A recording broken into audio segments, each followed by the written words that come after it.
আসসালামু আলাইকুম সুপ্রিয় শিক্ষার্থীরা। নবম ও দশম শ্রেণীর পদার্থবিজ্ঞান দ্বিতীয় অধ্যায় গতি কুমিল্লা বোর্ড 2021 এর দ্বিতীয় প্রশ্ন। অর্থাৎ কুমিল্লা বোর্ড 2021-এ এই অধ্যায় থেকে দুটি প্রশ্ন হয়েছিল, তার দ্বিতীয়টি এটি।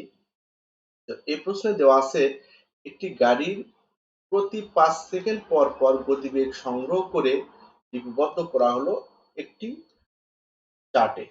তো এখানে 0 সেকেন্ডে বেগ ছিল 0, তার 5 সেকেন্ড পরই বেগ হয়েছিল 10, অর্থাৎ তারপরে 5 সেকেন্ড অর্থাৎ 10 সেকেন্ডে বেগ হয়েছিল 20, তারপরে 5 সেকেন্ড অর্থাৎ 15 সেকেন্ডে বেগ হয়েছিল 30, তারপরের 5 সেকেন্ড অর্থাৎ 20 সেকেন্ডে বেগ হয়েছিল 40, তারপরের 5 সেকেন্ড 25 সেকেন্ডে বেগ হয়েছিল 50। ক নম্বর, ভেক্টর রাশি কাকে বলে? যে সকল রাশিকে সম্পূর্ণরূপে প্রকাশ করার জন্য মান ও দিক উভয়ের প্রয়োজন হয় তাকেই ভেক্টর রাশি বলে। যে সকল রাশিকে সম্পূর্ণরূপে প্রকাশ করার জন্য মান ও দিক উভয়ের প্রয়োজন তাকে ভেক্টর রাশি বলে। এরপরের প্রশ্ন আছে, চলন গতি ও ঘূর্ণন গতির মধ্যে দুটি পার্থক্য। তো চলন গতি ও ঘূর্ণন গতির মধ্যে দুটি পার্থক্য হচ্ছে, 1 নাম্বার, যখন কোনো বস্তু কোন নির্দিষ্ট বিন্দু বা রেখা থেকে কোনো নির্দিষ্ট কোণাগুলোর দূরত্ব অপরিবর্তিত রেখে ওই বিন্দু বা রেখাকে কেন্দ্র করে ঘুরতে থাকে, ঘুরতে বানানটা ভুল হয়েছে, ঘোরে, তখন ওই বস্তুর গতিকে ঘূর্ণন গতি বলে। আর চলন গতি হলো কোনো বস্তু যদি এমন ভাবে চলতে থাকে যাতে করে বস্তুর সকল কণা একই সময়ে একই দিকে সমান দূরত্ব অতিক্রম করে, তাহলে ওই গতিকে চলন গতি বলে।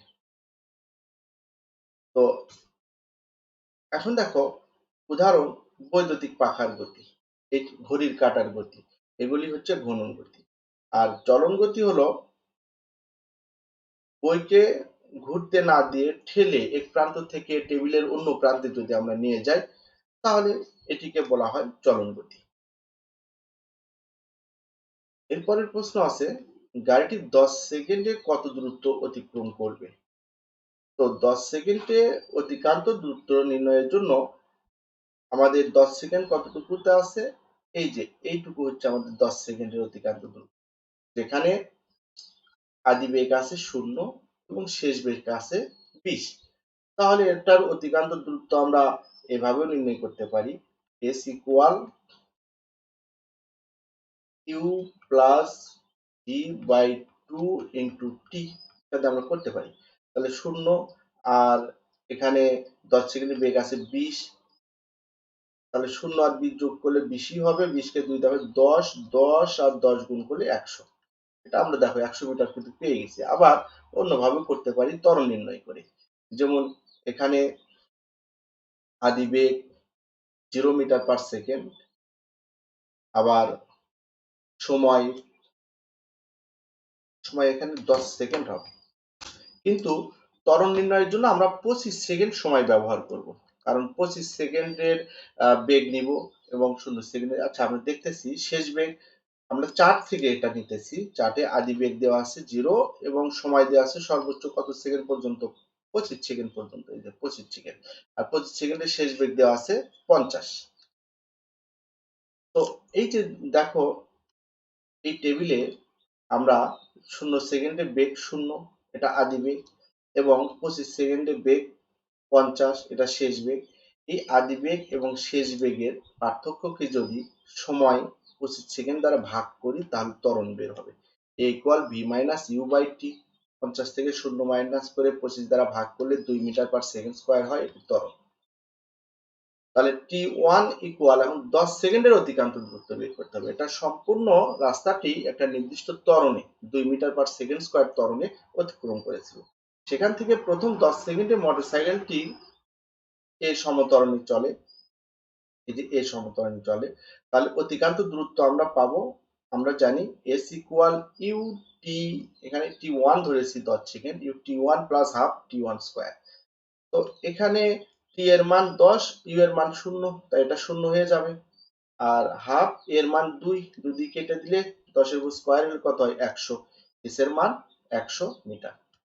আবার আরেকটা কিভাবে করতে পারি এস এর মান আমরা, 10 সেকেন্ডে যেহেতু 10 সেকেন্ডের আদি বেগ ইউ, শেষ বেগ ভি, 10 সেকেন্ডের জন্য সময় টি, সরি ভাগ 2 গুণ টি, তাহলে আদি বেগ 0 আর 10 সেকেন্ডের বেগ কত?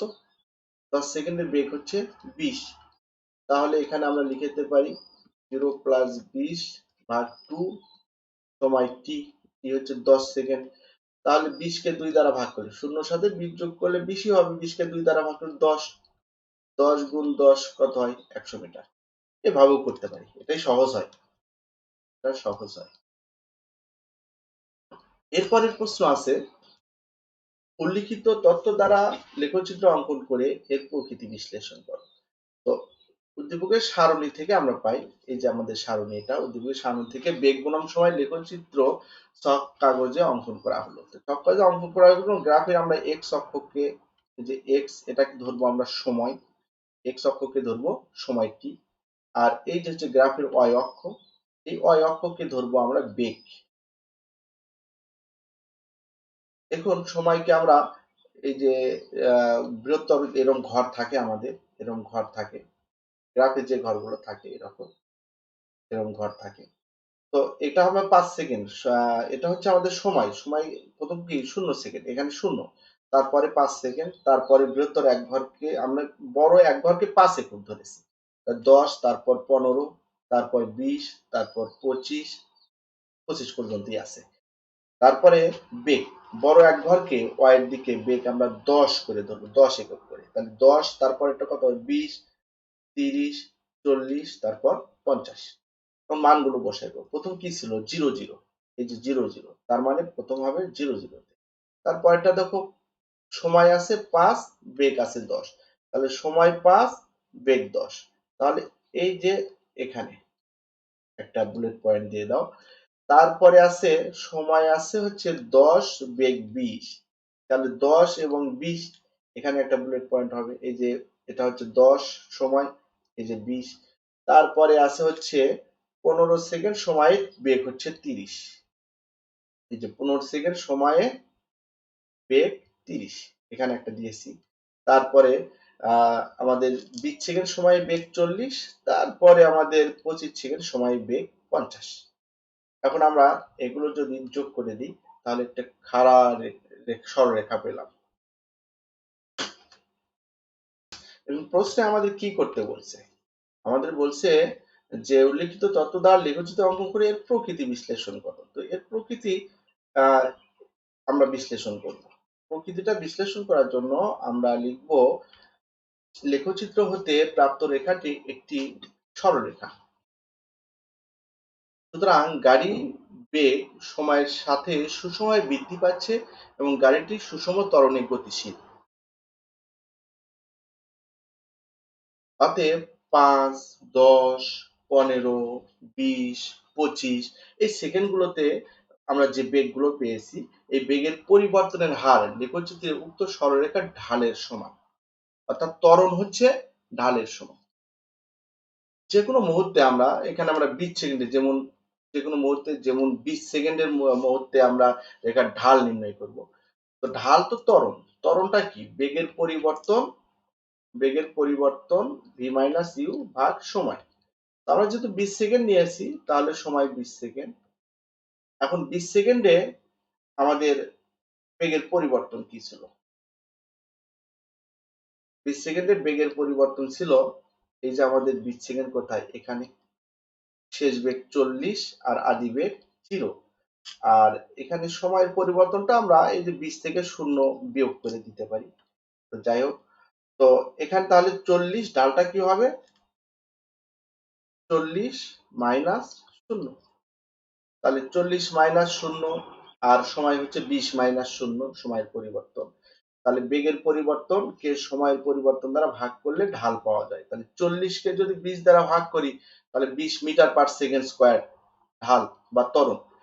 তাহলে সুতরাং প্রতি মুহূর্তে গাড়িটির বেগের পরিবর্তনের হার 2 মিটার পার সেকেন্ড স্কয়ার করে। অর্থাৎ তখন গাড়িটি 2 মিটার পার সেকেন্ড স্কয়ার সুষম ত্বরণে চলছিল। অন্য কথায় বলতে পারি প্রতি সেকেন্ডে গাড়িটির বেগ 2 মিটার পার সেকেন্ড করে বৃদ্ধি পাচ্ছিল ভাবে বলতে পারি।